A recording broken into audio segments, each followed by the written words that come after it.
जय सिया राम।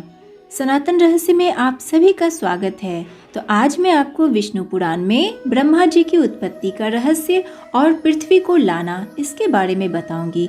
लेकिन उससे पहले एक रिक्वेस्ट है कि अगर आप मेरे चैनल पर नए आए हैं या आपने अभी तक हमारे चैनल को सब्सक्राइब नहीं किया है तो आज ही सब्सक्राइब करके उस लाल वाले बटन को दबा दीजिए। और हाँ, वीडियो को लास्ट तक जरूर देखिएगा, क्योंकि अगर आप ऐसा नहीं करेंगे तो आपको आगे की कहानी समझ में नहीं आएगी। तो चलिए वीडियो को शुरू करते हैं। मान्यवर श्री मैत्रेय जी कहने लगे, हे मुनि श्रेष्ठ, कल्प के प्रारंभ में भगवान श्री ब्रह्मा जी ने जिस तरह सब भूतों को पैदा किया उस वृतांत का कृपा कर ध्यानपूर्वक वर्णन कीजिए। श्री पराशर जी कहने लगे, पिछले कल्प की समाप्ति पर जब ब्रह्मा रात्रि में सोकर उठे तो उन्होंने समस्त लोकों को खाली देखा। वे समस्त लोकों को खाली देखकर सोच में पड़ गए। उन्हें समस्त विश्व जलमग्न दिखाई दिया। अतः भगवान ब्रह्मा जी ने अनुमान से जाना कि पृथ्वी जल के भीतर है। अतः पृथ्वी को जल से बाहर निकालने की इच्छा से ब्रह्मा जी ने एक अलग दूसरा शरीर धारण कर लिया। उन्होंने पूर्व कल्पों के आरंभ में जिस प्रकार मत्स्य, कूर्म आदि रूप प्रकट किए थे, उसी प्रकार इस वराह कल्प के आदि में वराह रूप धारण किया और जल में प्रविष्ट हुए। उनको पाताल में आया देखकर भक्ति भाव से भरकर पृथ्वी देवी उनकी स्तुति करने लगी। हे शंख, गदा, पद्म धारण करने वाले कमल नयन भगवान, मैं आपको नमस्कार करती हूँ। आज आप इस पाताल लोक से मेरा उद्धार कीजिए। आदि काल में मैं आपके द्वारा ही उत्पन्न हुई थी। हे जनार्दन, इसके पहले भी आप ही मेरे उद्धारक रहे हैं तथा हे प्रभु, मेरे और आकाश आदि दूसरे सब भूतों के भी आप ही उत्पादक रहे हैं। हे भगवान, आपको हमारा बारंबार नमस्कार है। हे परम ब्रह्म, मैं आपको नमस्कार करती हूँ। हे प्रधान तथा व्यक्त रूप, मैं आपको प्रणाम करती हूँ। हे काल स्वरूप, आपको हमारा बार बार प्रणाम है।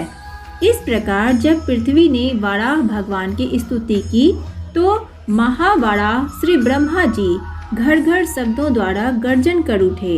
इसके बाद कमल नयन वाले महावराह भगवान श्री ब्रह्मा जी ने अपनी दाढ़ों द्वारा पृथ्वी को ऊपर उठा लिया और वे रसातल से पृथ्वी को लेकर बाहर निकले।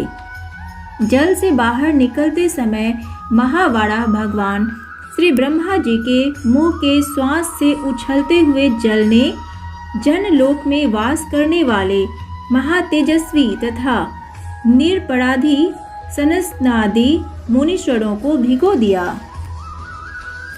तब भयंकर शोर करता हुआ उनके खुरों द्वारा विदीर्ण होने वाले रसातल में नीचे की तरफ जाने लगा और जनलोक में वास करने वाले सिद्धगण उनके श्वास की हवा से व्याकुल और घबराकर इधर उधर छिपने के लिए भागने लगे।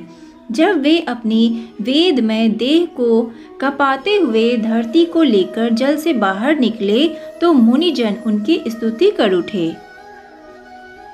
हे ब्रह्मादि ईश्वरों के भी परमेश्वर, हे शंख गदाधर, हे खड्ग चक्रधारी केशव, आपकी जय हो। आप ही जग की उत्पत्ति करते हैं, आप ही उसके पालक और संहारक हैं। आप ही भगवान हैं जिसको परम पद कहा जाता है। वह आपके सिवाय और कुछ भी नहीं हो सकता और न है। हे सर्व, हे सर्वात्मा, हे अप्रमेयात्मा, हम सब पर प्रसन्न होइए और विश्व के निवास के प्रयोजन से पृथ्वी का उद्धार कीजिए और हमारे मन को शांति दीजिए। आपसे हमारा यही निवेदन है। हे भगवान गोविंद, अब आप सत्वमय हैं, इसलिए हे प्रभु, विश्व उद्भव के निमित्त आप इस पृथ्वी का उद्धार करें और हमको शांति प्रदान करें। हे कमल नयन, आपको बारंबार नमस्कार है। श्री पराशर जी कहने लगे, इस तरह प्रार्थना किए जाने पर पृथ्वी को धारण करने वाले वराह भगवान श्री ब्रह्मा जी ने उसको जल्दी ही उठाकर अपार जल की ऊपरी स्तर पर रखकर स्थापित कर दिया।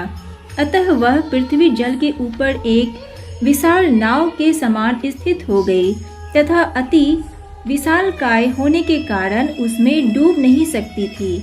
पृथ्वी को स्थापित करने के पश्चात अनादि परम ईश्वर ने उसको समतल करके यत्र तत्र पर्वतों को स्थापित कर दिया।